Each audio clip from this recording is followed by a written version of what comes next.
সেখানে আমি একজন সংসদ সদস্য প্রার্থী। আমার মা দেশনেত্রী বেগম খালেদা জিয়াকে যে আটকে রাখা হয়েছে, বেগম খালেদা জিয়াকে বালু ট্রাক দিয়ে যে অ্যাডভোকেট শিমুল বিশ্বাস তিনি ছিলেন সেখানে, এবং আমি সেখানে গ্রেপ্তার হই এবং আমাকে গ্রেপ্তার করে দলের যে দুর্দিনে আমি সবসময় প্রতিটা আন্দোলন সংগ্রামে ঝাঁপিয়ে পড়েছিলাম এবং ম্যাডামের কাছে আমি খাদ্য সামগ্রী পৌঁছে দিয়েছি, আমাকে লাঠি দিয়ে লাঠিপেটা করেছে। যে কোনো মুহূর্তে আমাকে এই পেট্রোল বোমা দিয়ে আমার মুখের মধ্যে সদস্য এবং মহিলা দল কেন্দ্রীয় কমিটির সাংগঠনিক সম্পাদক ময়মনসিংহ বিভাগ, এবং আমি পাশাপাশি পেশায় আমি একজন আইনজীবী, সুপ্রিম কোর্টের একজন আইনজীবী।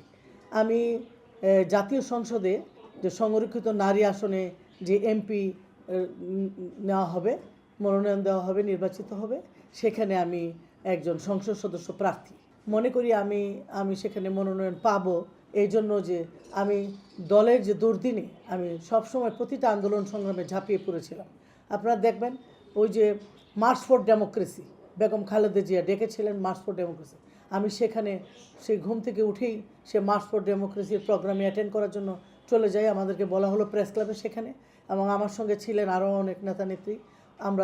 আমি সেখানে গ্রেপ্তার হই এবং আমাকে গ্রেপ্তার করে সেই শাহবাগে নিয়ে যায়। সেই শাহবাগে আমাকে অন্যায়ভাবে অবৈধভাবে আমাকে 2 দিন আটকে রাখে সেই শাহবাগে। তারপর দেখেন যখন বেগম খালেদা জিয়াকে বালু ট্রাক দিয়ে বন্দি করে রাখা হয় গুলশান অফিসে, সেখানে আমি সেই দিন সকালবেলা উঠে টিভিতে দেখাচ্ছিল এখন পর্যন্ত কেউ আসেন নাই বেগম খালেদা জিয়ার খোঁজখবর নেওয়ার জন্য।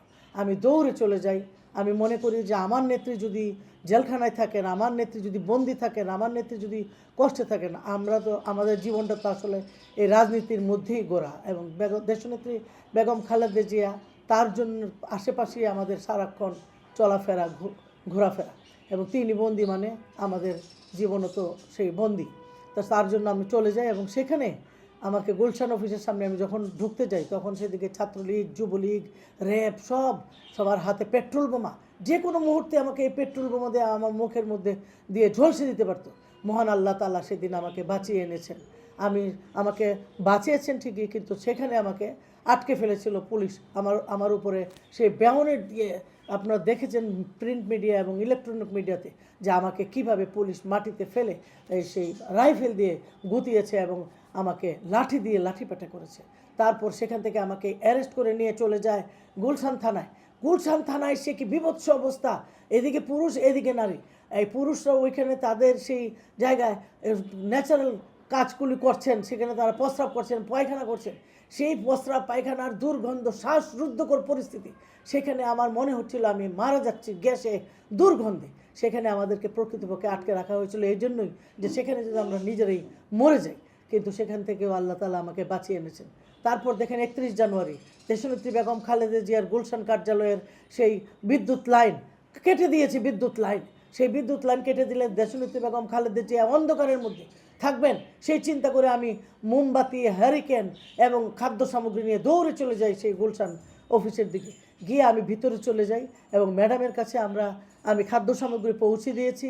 গিয়েছিল আমার সাথে হ্যারিকেন ছিল, মোমবাতি, সেগুলিও আমি পৌঁছে দিয়েছি। আমাদের যে অ্যাডভোকেট শিমুল বিশ্বাস তিনি ছিলেন সেখানে, এবং আমি এগুলি পৌঁছে দিলে আমাকে দেশনেত্রী বেগম খালেদা জিয়া মাথায় হাত বুলিয়ে দিয়েছেন, বলছেন তুমি অনেক সাহসী, তুমি কাজ করে যাও, যত আন্দোলনে আমাদের যত প্রোগ্রাম হবে সেই প্রোগ্রামগুলি সাকসেসফুল করো। সেখান থেকে যখন বের হওয়া মাত্রই আমাকে অ্যারেস্ট করে আবারও গুলশান থানায় নিয়ে সেই শ্বাসরুদ্ধকর পরিস্থিতি থেকে আটকে রাখে। সেখান থেকে বের হওয়ার পর তারপর যখন বেগম খালেদা জিয়াকে ফেব্রুয়ারি মাসে যে একটা মিথ্যা মামলায় একটা ফরমাইশি রায় দিয়ে কারারুদ্ধ করা হয়, একটা পরিত্যক্ত নাজিমউদ্দিন রোডের যে পরিত্যক্ত কারাগার, সেই কারাগারে আমার নেত্রী দেশনেত্রী বেগম খালেদা জিয়াকে তখন সেই 76 বছর বয়সে তাকে আটকে রাখা হয়েছিল। দৌড়ে আমরা সেখানে 9 তারিখ সকালেই আমি চলে যাই, যে না জানি আমার নেত্রী সেখানে কেমন আছেন। একটা স্যাঁতস্যাঁতে বিল্ডিং, একটা পরিত্যক্ত বিল্ডিং, সেখানে আমার মা দেশনেত্রী বেগম খালেদা জিয়াকে যে আটকে রাখা হয়েছে তিনি কেমন আছেন। দৌড়ে যখন যাই আমার সঙ্গে আরও কয়েকজনকে নিয়ে যাই, সেখানে গিয়ে আমি ফলমূল নিয়ে যাই নেত্রীর খোঁজখবর নেওয়ার জন্য। কারা কর্তৃপক্ষ কাছে গিয়ে বলি যে আমরা এসেছি, যে আমার মা কেমন আছেন, তিনি এই স্যাঁতস্যাঁতে কারাগারে স্যাঁতস্যাঁতে পরিবেশে কেমন আছেন। কিন্তু আমরা সেখানে ভিতরে যেয়ে দেখা করতে পারি না।